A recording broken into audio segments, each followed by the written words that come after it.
in the lead up to this next interview, because I'm joined from Melbourne now by Liberal Senator James Paterson, who's just been banned from China, who's expecting to be off to China for a visit. He and fellow Liberal Andrew Hastie have been banned. This is incredible, James. We spoke to you previously about your visit and about the fact that you've been very critical of China. Well, what sort of a country is it then? What sort of a totalitarian regime is it that it rescinds the visa or the invitation for a politician from another country because you've been critical of their human rights record, among other things? That's right, Chris. It is surprising and it's disappointing. Andrew Hastie and I accepted an invitation in good faith to visit Beijing later this year because despite the fact that we have been critical at times of the conduct of the Chinese Communist Party, that doesn't mean we're not interested in learning more from the Chinese people and understanding their perspective better and having the opportunity to raise our concerns directly in a respectful dialogue. Unfortunately, we learnt on Friday that, quote, we are not welcome in China at this time. James, they said that you and Andrew Hastie had to repent. Extraordinary language. Repent from your criticism against China before they'd allow you to visit the country. And I noticed that both you and Andrew Hastie have been out on social media saying you won't be repenting. Yeah, Chris, I'm an agnostic, so repenting is not really my style, but I'm particularly not going to be repenting at the instruction or command of a foreign authoritarian power. Have you had conversations with the Prime Minister or the Foreign Minister, Maurice Payne, since this ban? Because they must be very concerned that this is inflaming relations with China. No, I haven't spoken to them directly, but I've been keeping their office informed about the developments so that they're aware of what's been happening. Well, surely their officers have been giving you advice as to how to handle this situation diplomatically. What have they been telling you and how worried are they about the relationship?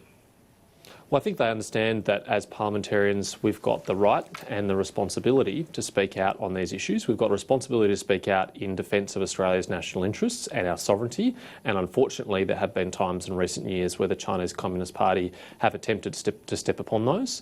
And we've also got a right and a responsibility to speak out about human rights abuses whenever we see them around the world.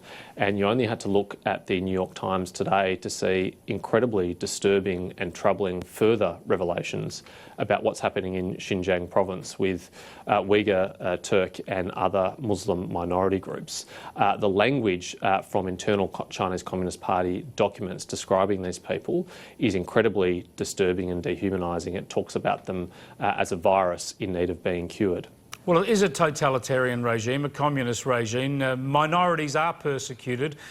People are routinely executed. Dissent is not brokered. It is strategically on the march by reclaiming islands and claiming territory that in breach of international law. It's playing a tough game of diplomacy in the South Pacific. And I've previously supported you and Andrew Hastie speaking out frankly on these issues, and I would never criticise you for doing that, but you must be worried about just how far you go in making these obvious points, making them robustly and respectfully, and standing up for what you and Australia believes in, but at the same time not wanting to go too far and unnecessarily endangering a relationship that's crucial to this country.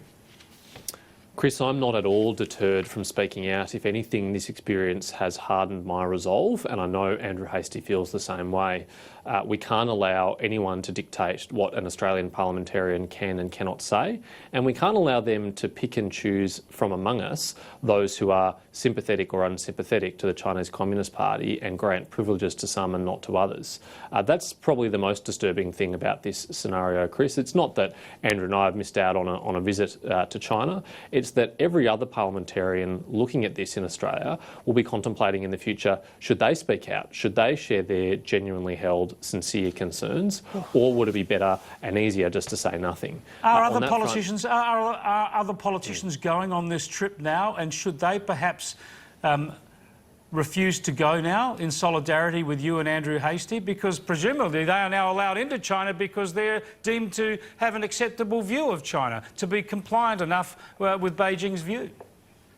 Well, one other politician was invited on the trip. That's the Labor MP Matt Keogh from Western Australia. As far as I'm aware, the Chinese embassy didn't say that they had any trouble with him visiting China, but the organisation that was sponsoring our trip, China Matters, has understandably decided not to proceed with it at this time, given that 2 out of the 3 members of Parliament who were invited are not able to go.